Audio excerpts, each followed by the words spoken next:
Mom, Dad, I'm sorry it has to be this way. My son Trevor's voice came from the top of the stairs, muffled through the heavy wooden door. But you're not giving us a choice. I stood frozen at the bottom of the stairs, my hand gripping the railing so hard my knuckles were white. My husband, Robert, was beside me, his expression unreadable in the dim light from the single bulb overhead. Trevor, what are you doing? I called up, my voice shaking. Let us out of here right now. Not until you sign the papers, Mom. That was my daughter-in-law, Melissa. Her voice was sharper, less apologetic. You've had plenty of time to do this the easy way. Now we're doing it our way. What papers? What are you talking about? But even as I asked, I knew. The house. They wanted the house. Robert's hand found mine in the darkness. His grip was steady, calm. Too calm for a man who'd just been locked in his own basement by his son. The deed transfer papers, Trevor said. Sign over the house to us and we'll let you out. We'll even let you stay here as long as you want. But the house needs to be in our name. This is insane, I shouted. This is kidnapping. This is survival, Melissa cut in. You two are sitting on $1 million property while Trevor and I are drowning in debt. You're being selfish, hoarding this big house when it's just the two of you. We have kids to think about, a future to build. You have 2 children who are perfectly healthy and a house you bought 3 years ago. Your debt is from your own poor choices, not our responsibility. Poor choices? Trevor's voice rose, angry now.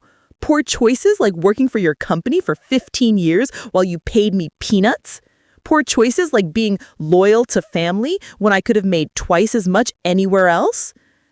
I felt tears burning in my eyes. How had we gotten here? How had my son, the boy I'd raised, the man I'd been so proud of, become someone who would lock his own parents in a basement? Trevor, please, I tried again. Let's talk about this upstairs like reasonable people. We've been talking for months. You keep saying no. You keep acting like we're asking for charity when all we want is what should have been Trevor's years ago. That company was supposed to be his inheritance. The company is struggling, Robert said patiently. We've explained this. The market changed. We're barely breaking even. Liar! Trevor shouted down the stairs. I've seen the books, Dad. I know what you're hiding. The offshore accounts, the shell corporations, all of it. You've been siphoning money for years while telling me there's nothing left. My head snapped toward Robert. What is he talking about? Robert's jaw was tight. Nothing. He doesn't know what he's talking about. Really? Because I have bank statements. I have transaction records. I have everything, Dad. Trevor's voice was triumphant now. So here's the new deal. You sign over the house, and I don't go to the IRS with what I know.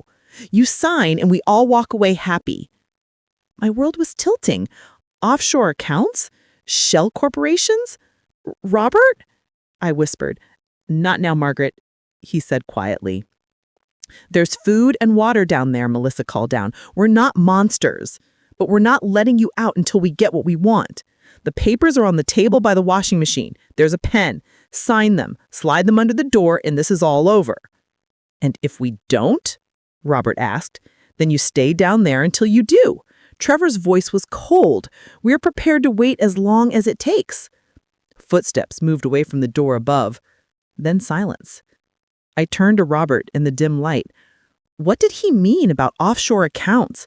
About you hiding money? Robert was staring at the brick wall across from us, his expression distant in the dim light. It's complicated. Complicated? Robert, our son just locked us in our basement and accused you of financial crimes. I think I deserve an explanation. You do. He turned to look at me, and something in his eyes made my anger falter. There was no guilt there, no panic, just a strange, calm certainty. But first, I need to show you something. Show me what? Instead of answering, he walked toward the far wall of the basement, the one that was original brick from when the house was built in 1960. He ran his hand along the bricks, counting under his breath until he found what he was looking for. Robert, what are you doing? Something I should have shown you a long time ago. He pressed on a specific brick. It shifted slightly under his hand. Wait, what? He pressed 2 more bricks in sequence. There was a soft click, and then A section of the wall swung inward, revealing darkness beyond. I actually stumbled backward. What the hell is that? A secret I've kept for 30 years. Robert pulled out his phone, turned on the flashlight, and shined it into the opening. A panic room.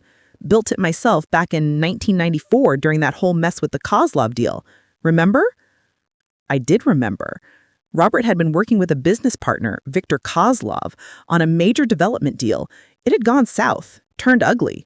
There had been threats, we'd had security systems installed, changed our routines. I'd been terrified for months. You built a panic room? Without telling me?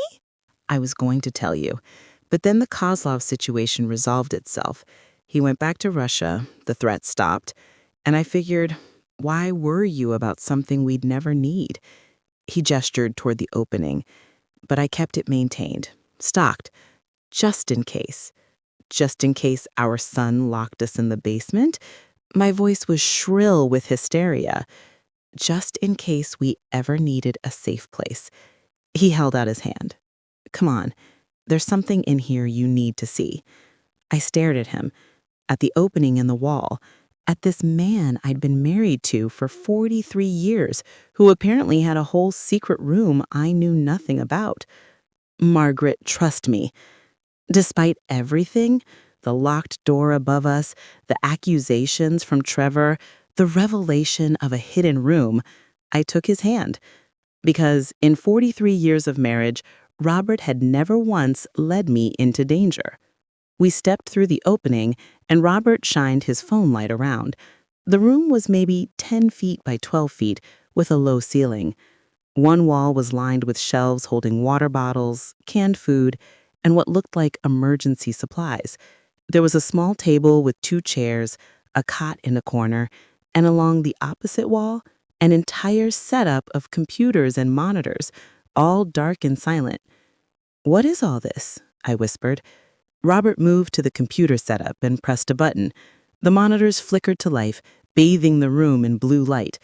When I built this room, I installed security cameras throughout the house, but especially in my home office and the basement. I wanted to know if anyone ever broke in, if we were ever in danger. He pulled up a program, and suddenly the monitors showed different views. Our living room, the kitchen, the home office upstairs. And there, on one monitor, the basement where we'd just been standing. "You've been recording?" I asked, trying to process this. "For 30 years. Everything goes to a secure hard drive that backs up to encrypted cloud storage. I check it periodically, make sure it's working." He pulled up a file directory. "Most of it's boring. Us going about our daily lives. But Margaret," he turned to look at me, "some of it isn't boring. Some of it is very, very important." "What are you talking about?" Instead of answering, he opened a file dated 3 months ago. The monitor showed Robert's home office. I watched as Trevor entered, looked around nervously, then went to Robert's desk. He opened drawers, rifled through papers, and finally sat down at Robert's computer. "He's been stealing from you," I breathed. "He's been embezzling from the company for 2 years. Robert's voice was flat. "Started small, a few thousand here and there that I might not notice, but it got bigger, more sophisticated. He created fake vendor accounts, processed payments to shell companies he controlled. By my calculations, he's taken about $800,000. The number hit me like a physical blow. 800,000? Give or take. I have every transaction documented, every fake invoice, every fraudulent payment, all of it." He pulled up more files, spreadsheets, bank statements, video footage of Trevor at the computer, clearly doing things he shouldn't be doing.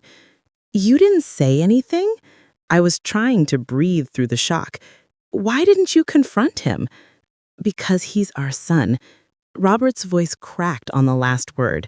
"Because I kept hoping he'd stop, that he'd realize what he was doing and come clean. I was giving him time to fix it. But he didn't fix it. No, he got worse. started telling Melissa that I was the one hiding money, that I was cheating him out of his inheritance, turned the whole thing around so he's the victim and I'm the bad guy. I sank into one of the chairs, my legs unable to hold me anymore. So the offshore accounts he mentioned? Those are mine. Legitimate business holdings from overseas deals, all properly reported to the IRS, all completely legal. But Trevor found out about them and decided they were proof of wrongdoing instead of proof of success. So he's been stealing from you, lying to his wife about it, and now he's locked us in the basement to force us to sign over the house? I laughed, high and slightly hysterical. Our son is a criminal. Our son is desperate and making terrible choices. Robert pulled up another file. But here's the thing Trevor doesn't know. 3 weeks ago, I met with the FBI. My head snapped up. What? I gave them everything. All the evidence of the embezzlement. They've been investigating quietly, gathering additional evidence, building a case. They were supposed to arrest him next week. He gestured toward the locked door above, but I guess he decided to make his move first. The FBI? I could barely process this. You went to the FBI about our son? I went to the FBI to save our son. Robert's voice was intense now. Margaret, if I handled this privately, confronted him, tried to make him pay it back, he would have just kept going. He needs consequences, real ones. And maybe, just maybe, facing those consequences will make him realize what he's become. He'll go to prison. Maybe. Or maybe the prosecutor will offer a deal if he cooperates. Maybe he'll get probation and community service. I don't know. But I do know that if I did nothing, if I just let him keep stealing and lying and destroying his own life, I'd be failing him as a father. I sat there, trying to absorb everything. My son was a thief. My husband had built a secret panic room. The FBI was involved, and we were locked in a basement. So what do we do now? I asked finally. Robert smiled. It was the first real smile I'd seen from him all day. Now we wait, because Trevor and Melissa made a critical error. What error? They locked us in the basement, the one place in the house where I have access to everything I need. He gestured to the computer setup. I have secure internet. I have a direct line to the FBI agent handling Trevor's case. I have food, water, and supplies for weeks if necessary. And most importantly, he pulled up another program showing multiple camera feeds. I have audio and video of Trevor and Melissa confessing to false imprisonment, extortion, and blackmail. I stared at the monitors, at the view of the upstairs where I could see Trevor and Melissa in our living room, celebrating their supposed victory. You're recording them right now, I said slowly. I'm recording them right now. And in about, he checked his watch, 15 minutes, the FBI agent I've been working with is going to call me for our scheduled check-in. When I don't answer, his backup protocol kicks in. Which is? Sending agents to the house to make sure I'm okay. Because I told them that if I ever miss a scheduled check-in, it means something has gone wrong. Understanding dawned. You set this up. You knew Trevor might do something like this. I hoped I was wrong, but I prepared in case I wasn't. He pulled me close, wrapping his arms around me. I'm sorry I didn't tell you about any of this. The panic room, the investigation, all of it. I was trying to protect you. I didn't want you to have to know what Trevor had become. I leaned against him, breathing in his familiar scent, trying to steady myself. I thought I knew everything about you. You know everything that matters. The rest is just contingency planning. He kissed the top of my head. Are you okay? Was I okay? My son was a criminal who just locked us in our basement. My husband had been keeping massive secrets from me. The FBI was about to raid our house. I had no idea what was going to happen next. No, I said honestly. I'm really not okay, but I will be. We stood there in the hidden panic room, holding each other, while the monitors showed our son and his wife upstairs celebrating their supposed victory. 15 minutes passed, then 20. I watched the monitors as Trevor's phone rang. He answered, looking confused, then increasingly agitated. "What's he saying?" I asked Robert. Robert pressed a button on his computer, and I could hear audio. Trevor's voice came through the speakers. "I don't know what you're talking about. My parents? They're fine. They're out right now." "That's the FBI agent," Robert murmured. "Agent Harrison." "Mr. Hartwell, I'm going to need you to put your father on the phone right now." "I told you he's not here." "Mr. Hartwell, I'm currently looking at a GPS signal from your father's phone. It shows him in the house. So either you put him on the phone in the next 30 seconds or I'm sending agents to your location." Trevor's face went pale. He looked at Melissa, who was standing nearby, looking equally panicked. "This is bad. Trevor, this is really bad. How does the FBI have his phone GPS?" "I don't know." Trevor was pacing now. "Dad, they know you're here. You need to come out." No response from the basement, of course. We were safely hidden in the panic room. 20 seconds, Agent Harrison said through the phone. "Melissa, what do we do?" Trevor's voice was rising with panic. Let them out. Let them out right now." She was already moving toward the basement door. "But the papers?" "Forget the papers. If the FBI is involved, we're screwed anyway." She fumbled with the lock on the basement door. Robert pressed a button on his computer, and I heard his voice, pre-recorded, I realized, coming from the basement. Trevor, let us out of here." Dad, I'm coming." Trevor was at the door now, helping Melissa with the lock. The door swung open. "Dad? Mom? Where are you?" Robert and I stayed perfectly still in the panic room, watching the monitors as Trevor and Melissa rushed down the basement stairs. "They're not here," Melissa said, her voice shrill. "Trevor, where are they?" "I don't know. They were just here." Trevor was spinning around, looking at the empty basement in confusion. 10 seconds, Agent Harrison said through Trevor's phone, which was still in his hand. "They're here. They're in the house somewhere. I swear, I I can't find them right now." "That's it. Agents are en route.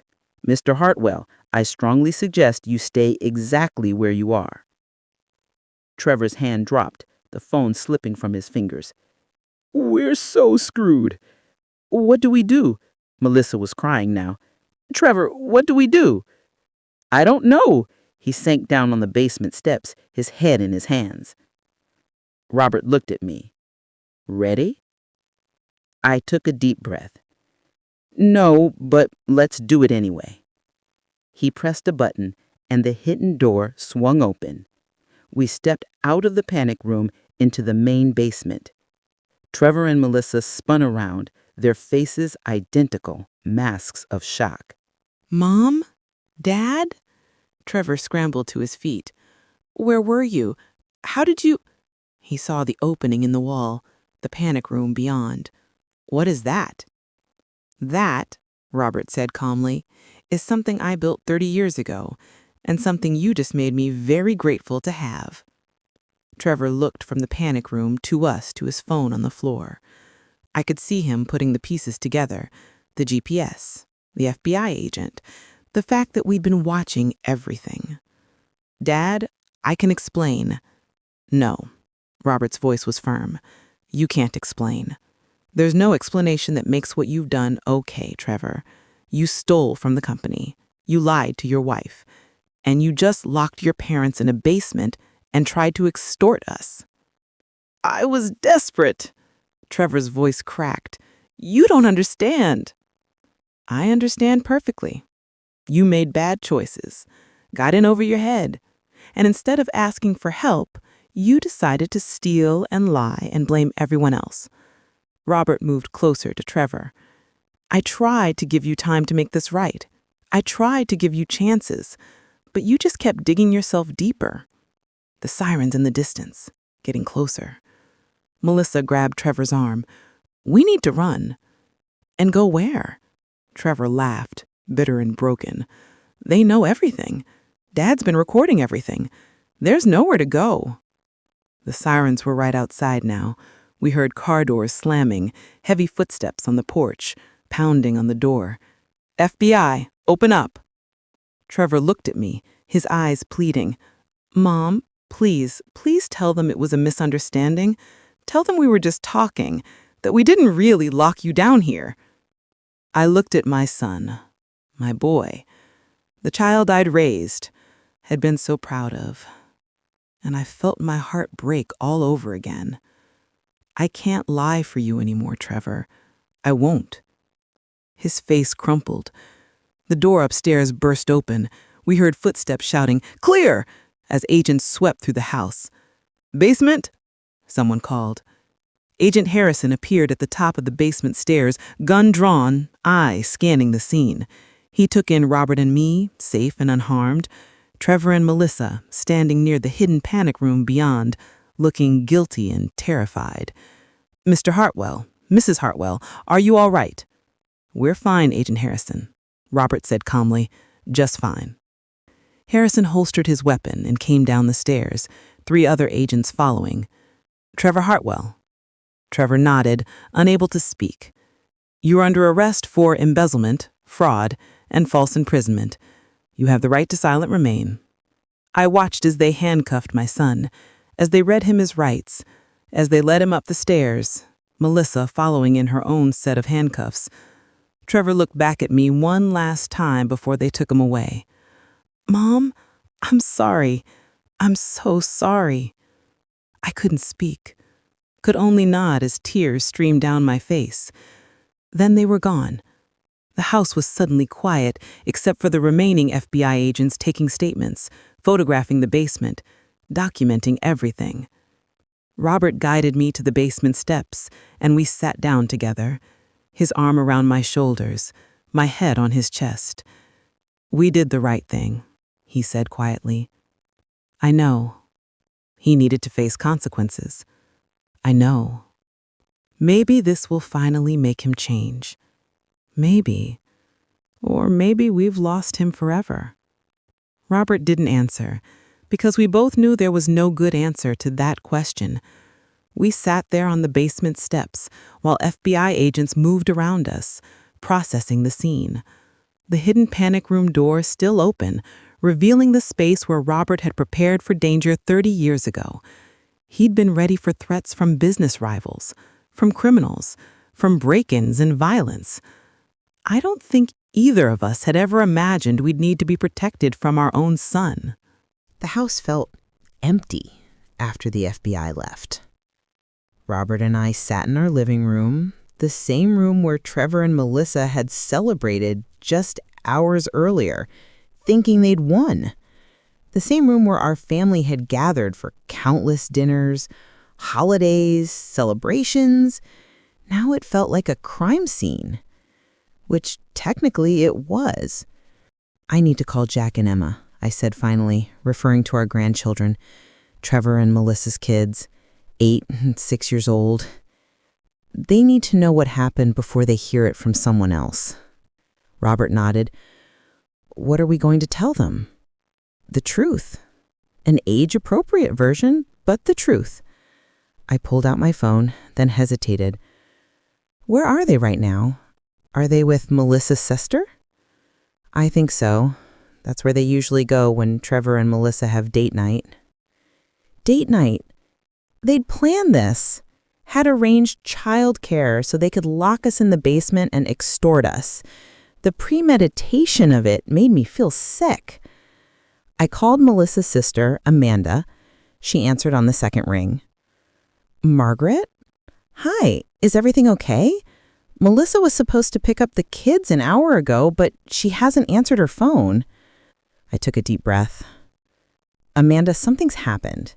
Can we come over? We need to talk to you and the kids. There was a pause. What kind of something? The kind that's better discussed in person. We'll be there in 20 minutes. The drive to Amanda's house was silent. Robert drove, his hands steady on the wheel. My hands were shaking in my lap. What if they hate us? I whispered. What if Jack and Emma blame us for their parents being arrested? Then we deal with it. But Margaret, those kids need to know what happened, and they need to know we're still here for them. Amanda met us at the door, her expression wary. What's going on? Where's Melissa? Can we come in? Robert asked. The kids need to hear this too. We gathered in Amanda's living room. Jack and Emma were on the couch, looking confused and worried. They were good kids. Smart. They didn't miss much. Grandma, Grandpa? Where's Mom and Dad? Emma asked, her voice small. I sat down between them, taking each of their hands. Your parents made some bad choices today. They did something wrong, and they got arrested. Arrested? Like by police? By the FBI, Robert said gently.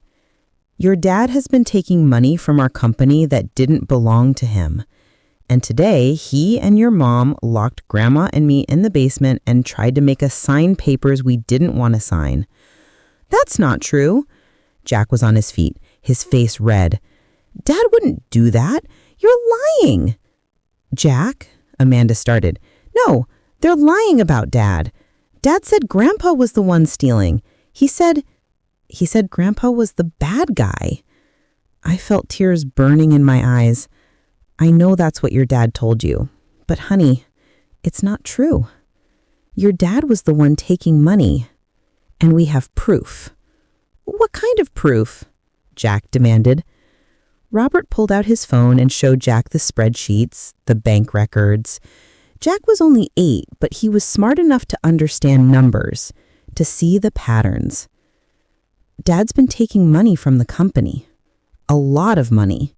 Money that should have gone to pay employees, to pay bills, to keep the business running.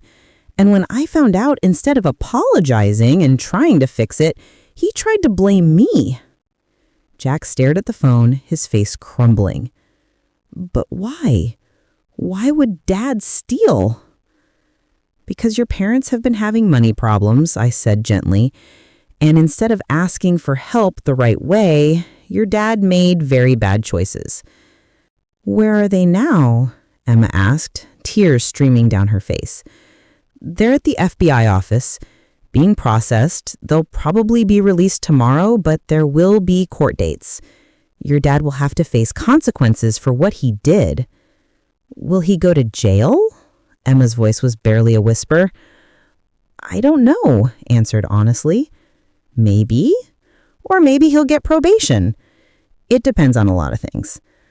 Amanda had been silent through all of this, her face pale. I knew they were struggling financially. Melissa mentioned it. But I never thought, stealing? Locking you in the basement? That's insane. It's what desperation does to people. It makes them do things they never thought they'd do. What happens to the kids if both Trevor and Melissa go to jail?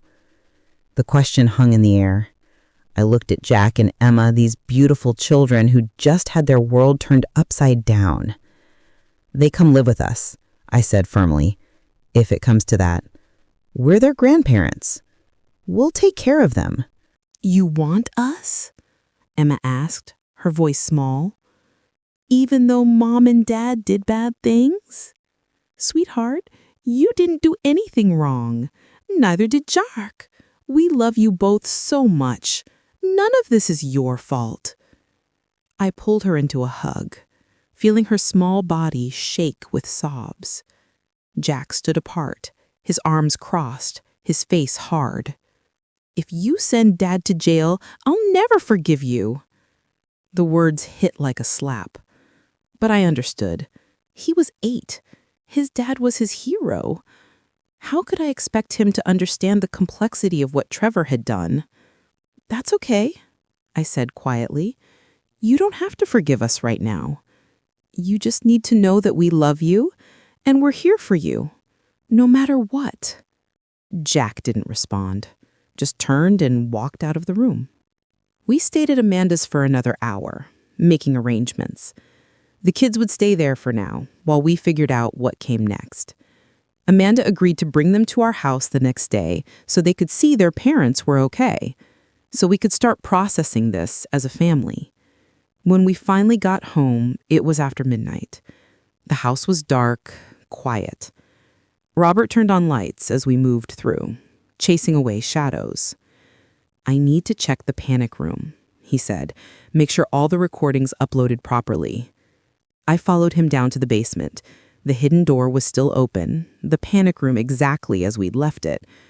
Robert sat down at the computer and started pulling up files. Everything's here. All the footage from today, Trevor and Melissa's confession, everything. I looked at the monitors, at this elaborate setup my husband had built and maintained for 30 years. How much did this cost? Building all this, maintaining it? A lot, but it was worth it. He gestured to the screens. This is what saved us today, Margaret. This is what kept us safe. No, I said softly. You saved us. Your planning, your foresight, your unwillingness to let Trevor destroy himself completely, that's what saved us. Robert turned to look at me. In the blue light from the monitors, I could see tears on his face. I wanted to be wrong. I wanted so badly to be wrong about Trevor. I know. I moved to him, wrapping my arms around him. I know. We stood there, in the hidden panic room, holding each other, grieving for the son we thought we knew, the son who'd become a stranger capable of terrible things. The next morning, we got a call from Agent Harrison. Trevor and Melissa had been released on bond. They'd been ordered to stay away from us and our property. A court date had been set for 3 weeks out. What happens at the court date? I asked. Trevor will be formally arraigned. He'll enter a plea. If he pleads guilty, we can move towards sentencing. If he pleads not guilty, it goes to trial. What do you think he'll do? Harrison was quiet for a moment. The evidence is overwhelming, Mrs. Hartwell. If his lawyer is any good, they'll advise him to take a plea deal. Cooperate with us, show remorse, hope for leniency.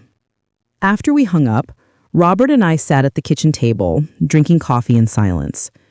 Should we go see him before the court date? Do you want to? I thought about it. Part of me did. Part of me wanted to see my son, to look him in the eye and ask him why he'd stolen, why he'd lied, why he'd locked us in the basement. But another part of me was terrified of what I might see in his eyes, terrified that he'd still blame us, terrified that the son I loved was truly gone. I don't know, I admitted. Maybe after we see the kids today. Jack and Emma arrived with Amanda around noon. Emma ran to me immediately, throwing her arms around my waist. Jack hung back, his expression wary. Have you talked to Mom and Dad? Emma asked. Not yet, but they're okay. They're out of FBI custody and staying with a friend. When can we see them? Jack demanded.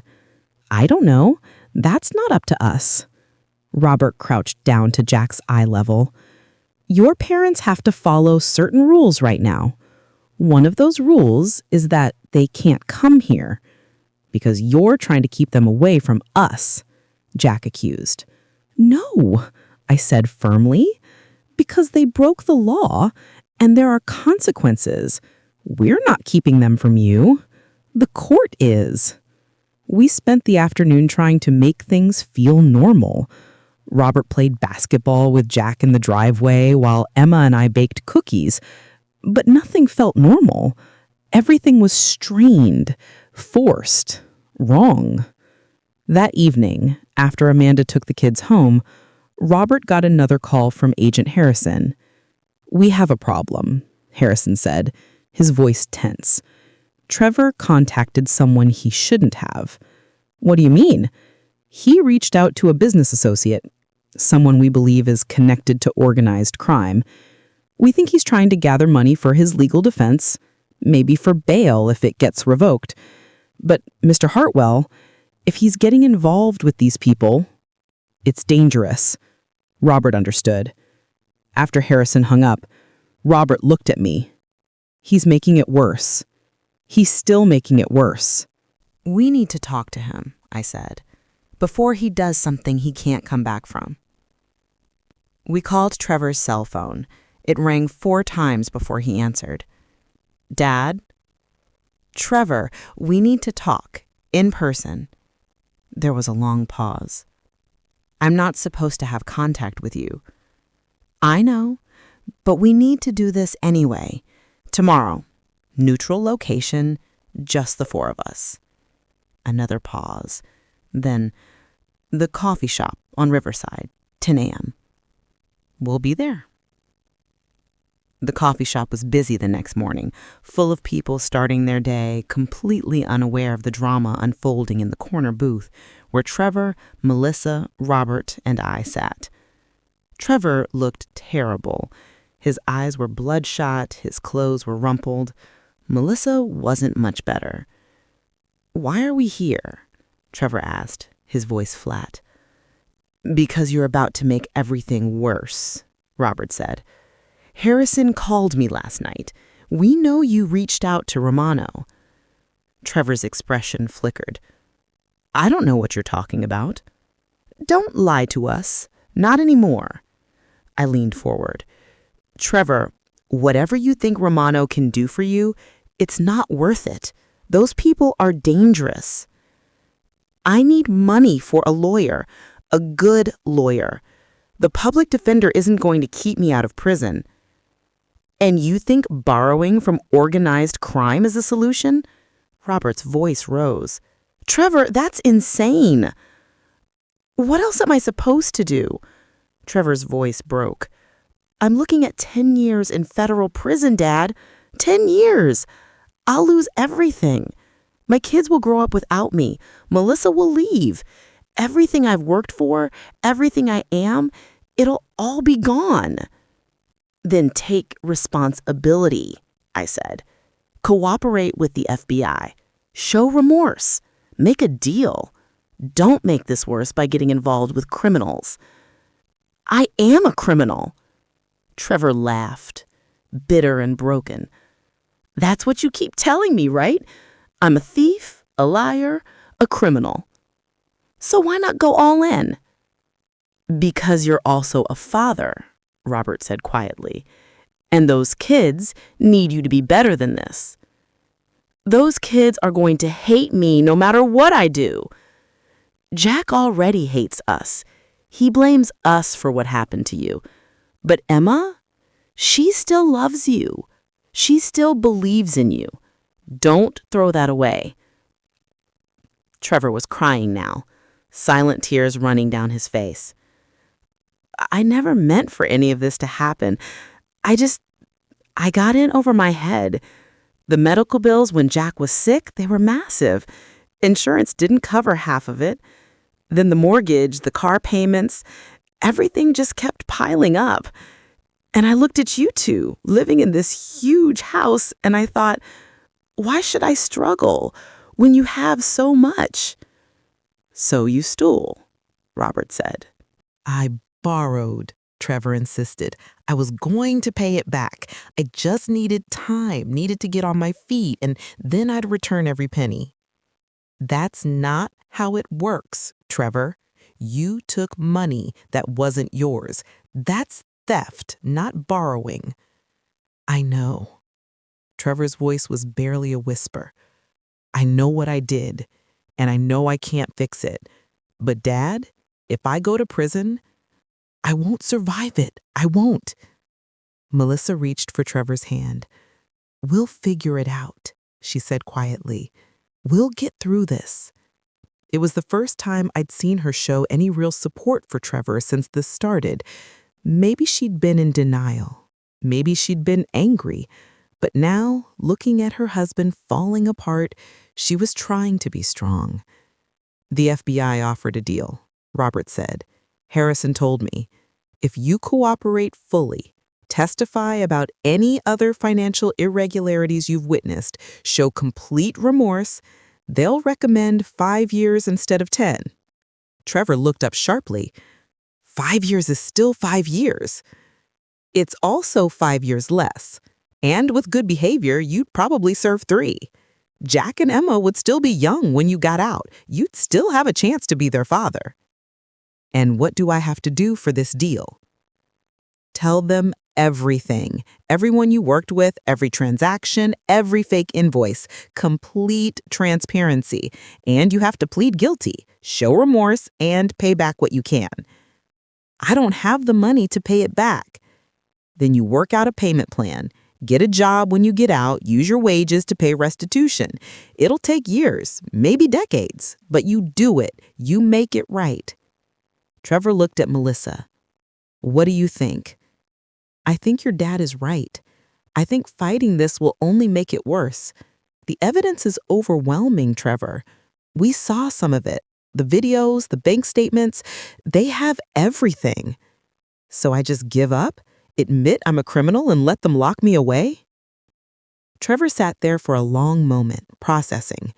Then he pulled out his phone and made a call. "Romano? Yeah, it's Trevor Hartwell. Listen, I'm not going to need your help after all. Thanks anyway." He hung up and looked at us. "Okay, I'll take the deal. I'll cooperate." Relief flooded through me. "Thank you, Trevor. Thank you." "Don't thank me yet, Mom. I'm still going to prison. I'm still going to miss years of my kids' lives. I'm still—" He couldn't finish. "But you're not making it worse, and that's a start." We sat there in that coffee shop, our family broken but not completely destroyed, and I felt the first glimmer of hope I'd had in days. 3 weeks later, we sat in a federal courtroom as Trevor pled guilty to embezzlement, wire fraud, and related charges. The judge accepted the plea deal. 5 years in federal prison, followed by 3 years probation. Restitution of $800,000 to be paid over 20 years. You admit you made terrible mistakes and face the consequences like a man. And maybe, if you do this right, you come out the other side with a chance to rebuild your life. Jack and Emma sat between Robert and me, watching their father accept his fate. Emma cried quietly. Jack sat stone-faced, angry at everyone. When it was over, we were allowed a few minutes with Trevor before they took him away. He hugged both kids, whispering things I couldn't hear. Jack refused to hug back. Emma clung to him, sobbing. Then he turned to us. "I'm sorry," he said, "for all of it. For stealing, for lying, for what I did in the basement. I'm sorry." "I know," I said, "and we forgive you. But, Trevor, when you get out, you need to do better. You need to be better." "I will. I promise." They led him away in handcuffs. My son, going to federal prison. Melissa lost the house to foreclosure. She and the kids moved in with us. It was awkward at first, living with the woman who'd helped lock us in the basement. But she was trying, really trying. She got a job, started therapy, worked on being a better mother to Jack and Emma. Jack didn't speak to Robert or me for 6 months, just moved through the house like a ghost, angry and hurting. But slowly, gradually, he started to soften, started to understand that what happened to his dad was his dad's fault, not ours. Emma adjusted faster. She was younger, more resilient. She and I baked together, worked on homework together, slowly rebuilt our relationship. Robert visited Trevor in prison once a month. I went with him sometimes. Trevor was different in there. Quieter, more thoughtful. Prison was changing him, forcing him to reflect on his choices. 2 years in his sentence, Trevor called us on our weekly phone call and said, "Dad, I need to tell you something. I've been thinking a lot about the company, about what I did, and I need to say this. You were a good boss. You paid me fairly, treated me well. The resentment I felt, the entitlement, that was all on me. You didn't owe me anything more than you gave me." It was the first time Trevor had taken real, genuine responsibility. No excuses, no justifications, just acknowledgement. "Thank you for saying that," Robert said, his voice thick with emotion. "I'm going to make this right," Trevor said.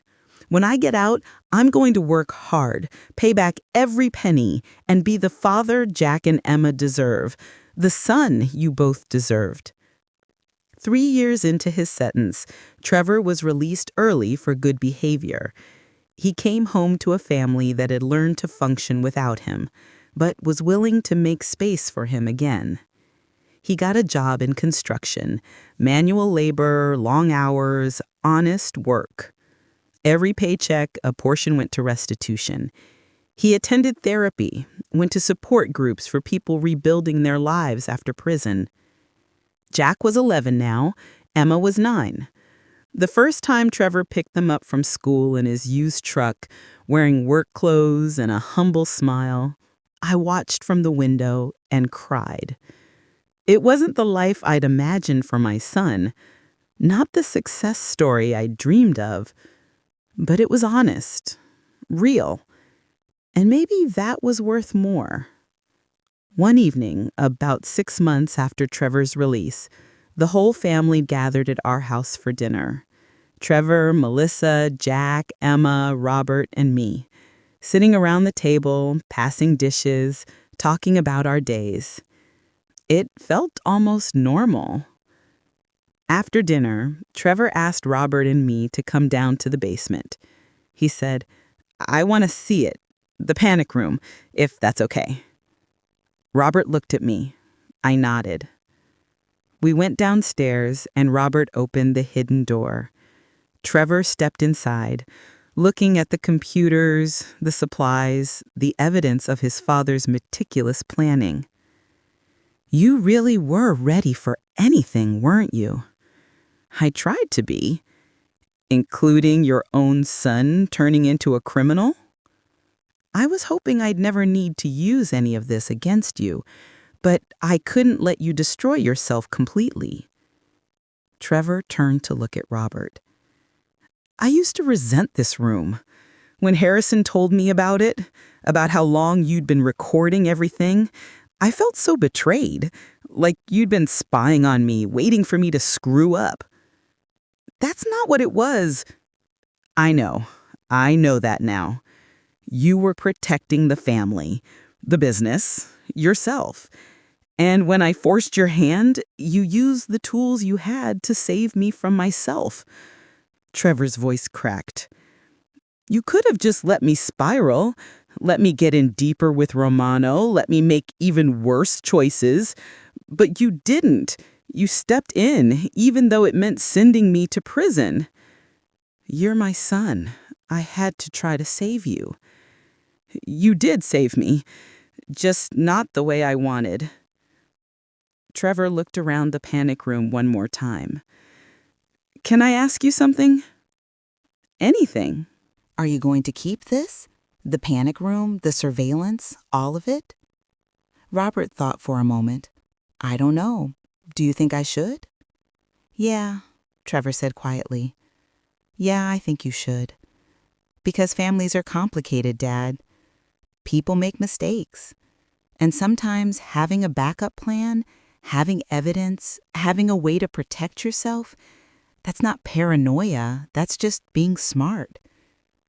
We stood there in the hidden room, 3 generations of complicated family history, and I felt something shift.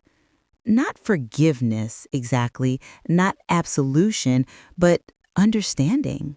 acceptance, a willingness to move forward. "Thank you," Trevor said, "for not giving up on me, even when I gave you every reason to." That's what parents do. We don't give up, even when it's hard, even when it hurts. Trevor pulled us both into a hug. Standing there in the panic room that had saved us all, we held each other tight. The road ahead wouldn't be easy. Trevor still had years of restitution to pay. Melissa was still working through her own guilt and shame. Jack still had trust issues. Emma still had nightmares sometimes about the day her parents were arrested. But we were a family. Broken, complicated, imperfect, but a family nonetheless. And this time we were building our future on truth instead of lies, on accountability instead of entitlement, on genuine connection instead of obligation. 5 years after Trevor's arrest, on a sunny Saturday afternoon, the whole family gathered in our backyard for a barbecue. Trevor was there with Melissa and the kids. His restitution was half paid off. He'd been working extra jobs, selling things, doing everything he could to make it right faster. Jack was 16 now, talking about colleges. Emma was 14, already showing signs of the compassionate, strong woman she'd become. They both had relationships with their father, though the trust was still rebuilding. As I watched Trevor flip burgers, laughing at something Robert said, I thought about that day in the basement. The fear, the betrayal, the shock of discovering my son had become someone I didn't recognize. And I thought about the panic room, the secret Robert had kept for 30 years, the preparation that seemed paranoid, but ultimately saved us all. "What are you thinking about?" Robert asked, coming up beside me. "How glad you're a paranoid old man who builds secret rooms." He laughed. "Best decision I ever made. Well, second best." "What's the first?" "Marrying you." He kissed my temple. Everything else we figured out together.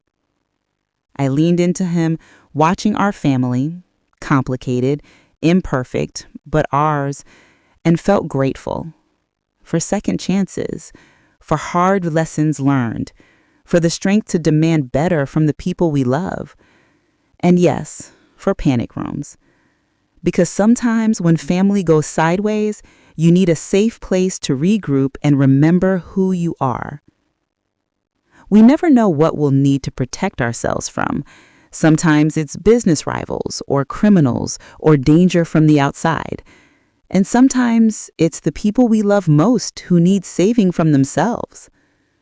Robert's panic room had protected us from both. And in the end, that made all the difference.